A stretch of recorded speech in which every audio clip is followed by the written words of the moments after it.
रमेश एक छोटे से गांव का बेहद गरीब लड़का था। उसके पिता मजदूरी करते थे और मां घरों में बर्तन मांजकर परिवार का पेट पालती थी। पढ़ाई रमेश का सपना था, लेकिन हालात ने उसे जल्दी ही काम करने पर मजबूर कर दिया। गांव के बाहर बने एक छोटे से पोल्ट्री फार्म में उसे काम मिल गया। सुबह से शाम तक वह मुर्गियों को दाना डालता, पानी भरता, सफाई करता और बीमार मुर्गियों की देखभाल करता। बदले में उसे बहुत कम मजदूरी मिलती थी, लेकिन वह कभी शिकायत नहीं करता था। काम करते करते रमेश ने हर चीज को ध्यान से देखना शुरू किया।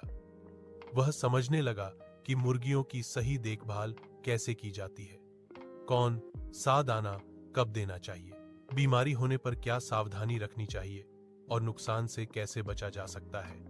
फार्म का मालिक अक्सर उसकी लगन और ईमानदारी देखकर खुश होता था और उसे छोटी छोटी बातें सिखा देता था। रात को थका हुआ होने के बावजूद रमेश किताबें पढ़ता और पोल्ट्री से जुड़े लेख ढूंढता। उसने ठान लिया था कि वह सिर्फ मजदूर बनकर नहीं रहेगा।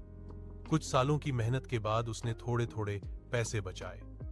गांव के एक कोने में उसने 10 मुर्गियों से अपना छोटा सा पोल्ट्री फार्म शुरू किया। शुरुआत आसान नहीं थी, कई बार नुकसान हुआ, मुर्गियां बीमार पड़ी, लेकिन रमेश ने हार नहीं मानी।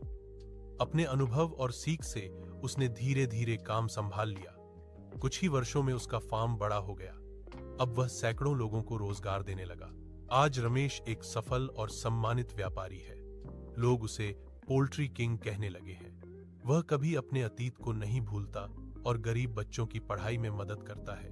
रमेश की कहानी साबित करती है कि मेहनत, सीखने की लगन और धैर्य से कोई भी इंसान बड़ा बन सकता है।